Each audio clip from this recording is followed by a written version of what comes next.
Welcome to The Explainer. I am so thrilled you're here with us today.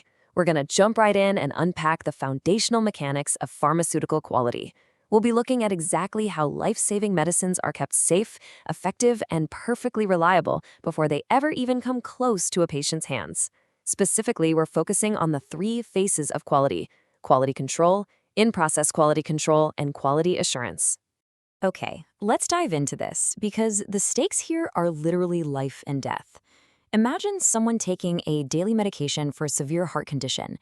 How do you guarantee that that tiny little pill does exactly what it's supposed to do every single time they take it? It's not just about passing an inspection or ticking a compliance box, it's about human lives. We absolutely cannot afford a single mistake. So the industry has built this incredibly intricate, foolproof web of checks and balances to make sure things go right. Here's a quick look at our roadmap to demystify all these acronyms. We'll start off by defining pharmaceutical quality, then meet our three key players: QC as the judge, IPKC as the live monitor, and QA as the architect. After that, we're going to bust the testing myth and finally wrap it all up with a concept called the three-legged stool. All right, Section 1, defining pharmaceutical quality. First things first, we really need to strip away all the heavy industry jargon and look at the ultimate goal. In pharma, quality essentially boils down to one absolutely non-negotiable phrase: fitness for use. What does that actually mean? Well, it means the product has to be safe, effective, consistent, pure, identifiable, and potent. And here's the kicker.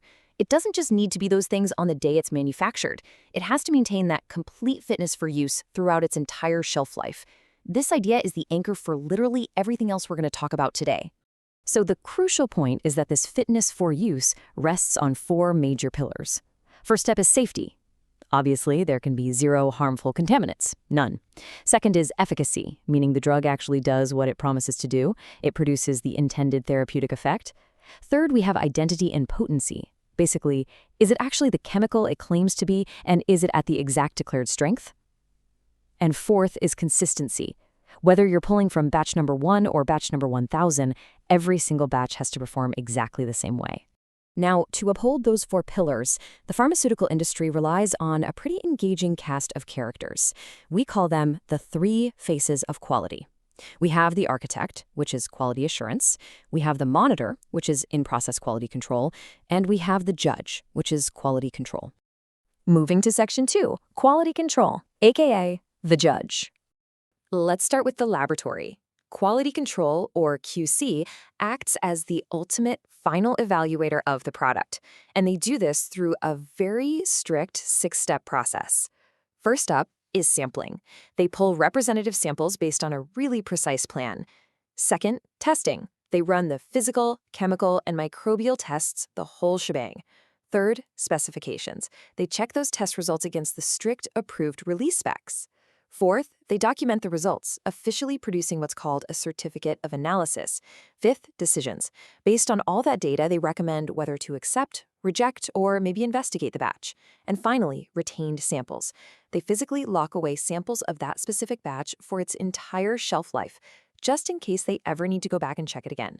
They are the judge, banging the gavel on whether a product meets the exact specifications.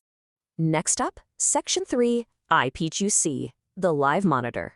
Okay, let's step out of the quiet laboratory for a second and walk onto the active, buzzing manufacturing floor. This is where in-process quality control, or IPQC, happens. And it happens live. These monitors are checking parameters right in the middle of the action. They're checking weights to make sure tablet variation is kept to an absolute minimum. They test hardness to ensure the mechanical integrity of the pill. They check disintegration, seeing exactly how long it takes an oral form to break down. If they're making liquids, they monitor the fill volume. They even run mid-batch assays to verify the active content, and they test package integrity for leaks. Why go through all this trouble midstream? Because it lets the team adjust the process live. They can fix a minor drift right then and there before an entire batch is ruined. They are the live monitors stopping errors in their tracks. Which brings us to Section 4, quality assurance, the architect. So we've got QC in the lab and IPQC on the floor. But what about the big picture? That is quality assurance, or QA. They're the overarching system-level architects designing the entire blueprint. Their scope is massive. They handle system design, literally building and maintaining the whole quality management system. They manage procedures, meaning they write, approve, and control all the standard operating procedures. They run the audits, both internal and for external suppliers. They make sure training is actually effective. They govern the workflows for deviations and CAPAs, which is just industry speak for corrective and preventive actions, making sure we get to the actual root cause of any issue. And most critically, they hold the independent release authority for the batches. QA's job is to ensure quality is quite literally built into the DNA of the organization. And this brilliantly illustrates the core difference between QA and QC, which can be super confusing. Think of it like this. QA is all about processes and systems. It is preventive. It spans the entire organization to build quality right in from the start. QC, on the other hand, focuses on the products and the samples. It is corrective and detective. It operates mostly in the lab to verify that the quality actually exists at the end of the line. Section 5. The testing myth. Grasping that difference between preventing and detecting sets us up for a massive paradigm shift. You see, there's this huge myth out there that testing creates quality. It absolutely doesn't. As this quote perfectly nails it, testing at the end catches bad product, but cannot create good product. Quality must be built in. Basically, you simply cannot test quality into a product that was manufactured poorly to begin with. Let's be real about why this built-in QA approach is so much safer. Testing alone has limits. It can't reliably detect rare defects if they only show up in a tiny random sample. It certainly can't fix a manufacturing process that's wildly out of control, and it can't magically reverse a contamination that already happened. But a built-in quality system, it controls those root causes from day one. It validates the processes so they automatically produce a good product, and it uses real data to continuously improve. End product testing is just a verification tool. The real safety, that was built in long before the test ever happened. Finally, Section 6, the three-legged stool. This is where all the pieces lock together. But before we look at the final picture, I want to pose a really critical question about how these companies are actually structured. Why must quality assurance be completely 100% independent from production? Think about that for a second. Why is this separation an absolute, non-negotiable rule in the pharma world? The answer comes down to objective decision-making under immense pressure. Imagine a QA manager who reports to the head of production. If the company is desperate to ship a multi-million-dollar batch to hit quarterly numbers, that QA manager is going to face terrifying pressure to just sign off on a borderline batch.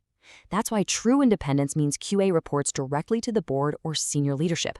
They have their own distinct budget, they hold the final release authority, and nobody in manufacturing can overrule them, period.